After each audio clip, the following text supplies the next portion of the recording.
Hello दोस्त, कैसे हो आप लोग। मैं जा रहा हूँ आज अपने दोस्त के यहाँ। ये मेरे पीछे का जो घर है ये मेरा दोस्त का है। मैं जा रहा हूँ, वहीं पे मिलते हैं। दोस्त क्या कर रहा है देखते हैं, आज मिलते उनके घर में। फाइनली मैं अपना दोस्त के घर के पास आ गया हूँ। चलिए चलते हैं अंदर।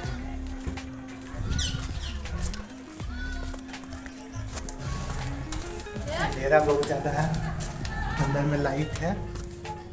देखिए क्या कर रहा है मेरा दोस्त। क्या कर रहा है दोस्त? खाना बना रहे हैं। क्या बना रहा है? चावल और सब्जी कौन कौन है घर पे? खाने। वाह, एंजॉय करते हुए ना। ये मेरा दोस्त है, नाम है मनीष। इसका भी एक यूट्यूब चैनल है, इनको भी सपोर्ट कीजिए। हाय। क्या बन गया खाना? क्या एंजॉय कर रहे हैं? चलिए छत पे चलते हैं आज हम लोग। आओ।